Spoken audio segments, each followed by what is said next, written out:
一直以嚟，好多人都覺得食菜對身體好，食肉就唔係咁健康。到底係咪真係咁呢？今日我哋就嚟由人體構造嘅角度去深入睇下呢個問題。首先，等我哋釐清一下人類同草食動物之間一個基本差異。人類絕大部分嘅能量攝取係透過小腸進行直接吸收。相對嚟講，草食動物例如牛、馬，大部分嘅能量來源則係來自細菌發酵後嘅副產物。因為呢兩套完全唔同嘅能量策略，令佢哋嘅消化系統設計差天共地。草食動物將胃同埋大腸改造成巨大嘅發酵工廠，例如牛要發展出4個胃室，而馬要有一個極之巨大嘅盲腸同大腸。胃同大腸之間夾住嘅小腸雖然都係負責吸收，但係因為植物纖維極之難對付，所以草食動物嘅小腸要演化得非常之長，用時間同空間嚟揸取植物入面微乎其微嘅營養。人類同大猩猩有共同嘅祖先，但係兩者嘅體態完全唔同，因為兩者選擇咗唔同嘅進化路徑。大猩猩選擇依賴植物纖維，發展出巨大嘅消化系統嚟處理低能量嘅燃料。佢哋要有一個好大嘅肚，因為入邊係一個好大嘅發酵槽。佢哋一日要花8至10個小時喺度咀嚼同埋消化，將好多能量放喺消化上面，亦都冇多餘嘅能量嚟發展大腦，所以佢哋個腦相對體型嚟講係比較細。我哋嘅祖先同大猩猩分道揚鑣，開始攝取能量密度高、品質高、容易吸收嘅動物性食物。我哋精簡咗我哋嘅消化系統，因為唔需要咁大嘅發酵槽。我哋嘅盲腸萎縮，大腸道縮短，唔需要大大嘅肚腩。我哋將從消化系統慳返嘅能量，用嚟供應俾我哋嘅大腦。大家要知道，我哋個腦係一個非常之耗能嘅器官，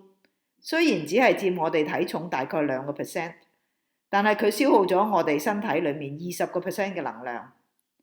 我哋唔單止可以有能量發展腦部，而且由於消化系統效率高，可以將進食嘅時間大大縮短，令我哋有時間去思考、組織、創造工具同埋發展文明。根據目前嘅人類學研究，人類祖先嘅腦容量由大概200萬年前開始大幅上升，直到大概1萬年前嘅舊石器時代末期，達到咗進化嘅巔峰。喺呢段漫長嘅時間入面，人類係狩獵採集者 （hunter-gatherer）。人類當時嘅飲食結構係高度依賴動物脂肪同蛋白質。我哋亦學識咗用工具、用火嚟預先處理食物，大大提升咗能量吸收嘅效率。但係有趣嘅係，剛剛過去呢1萬年嚟，人類嘅大腦體積竟然由巔峰下降咗10至15%，相當於損失咗一個網球咁大嘅腦組織。呢段時間咁啱就係農業興起嘅時期，人類由高品質嘅肉食轉向以植物碳水化合物為主嘅飲食。至於腦容量下降，純粹係因為呢個飲食結構嘅改變，定係有其他原因？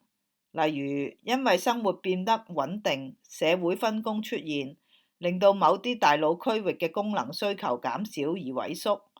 呢一點喺科學界暫時仲未有共識，但呢個巧合係咪值得我哋諗諗呢？依家等我哋嚟直接對比下草食動物、肉食動物同人類嘅消化系統嘅核心差異。首先，我哋睇下消化道嘅長度對身體長度嘅比例。草食動物無論係反芻動物，好似牛，定係非反芻動物，好似馬呢類，消化道對身體嘅長度嘅比例通常高達10至20倍。而肉食嘅動物消化道非常之短，大概係身體長度嘅3至4倍，而人類就處於5至6倍呢一個獨特嘅區間。然而，更加具揭示性嘅數據係消化系統嘅容積分配。草食動物嘅軀幹由一個巨大嘅發酵槽主導，呢個發酵槽可以係牛嘅4個胃室，亦都可以係馬龐大嘅盲腸同大腸。佢哋佔據咗佢哋成個消化系統高達85% 嘅容積。相比之下，人類放棄咗發酵能力，換取咗吸收效率，所以我哋超過60% 嘅消化容積係留俾負責直接吸收嘅小腸。呢點亦都解釋咗點解人類相對肉食動物嚟講，小腸比較長，消化長度對身體嘅長度亦比較長，就係為咗增強吸收效率嘅一種硬件進化。唔同嘅消化策略決定咗食物通過身體所需嘅時間。喺草食動物體內，食物必須停留一段好長嘅時間，甚至乎係要幾日，等啲細菌有足夠時間去發酵瓦解啲硬邦邦嘅植物纖維。肉食動物就行一條極速路線，因為肉類極容易消化，但係亦都好容易腐壞，快速排出就可以防止有害嘅代謝物會積聚喺腸道。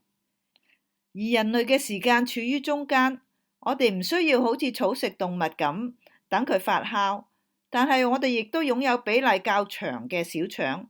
呢段時間係為咗確保食物入面嘅高密度能量同埋微量元素能夠被小腸徹徹底底咁吸收，一滴都唔會嘥。呢種精準嘅時間管理，正正就係為咗供應我哋最耗能嘅大腦所需嘅能量。睇完消化系統嘅硬件對比，我哋再睇下燃料密度嘅問題。同樣係要獲取500卡路里，你可以揀左邊高效率嘅路線，食一塊大概200克嘅牛扒，亦都可以揀右邊食幾公斤嘅沙律菜。你可能覺得誇張，但計埋吸收利用率同埋植物轉化成本，事實就係咁。呢個亦係點解人類今日已經進化到可以發射火箭，但係大猩猩仲係一日到黑喺度照緊樹葉，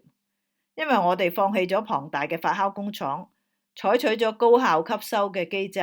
同埋將能量留返俾個大腦。你又可能諗，我食多啲豆類、果仁呢啲高能量嘅植物咪得咯？呢個諗法啱一半，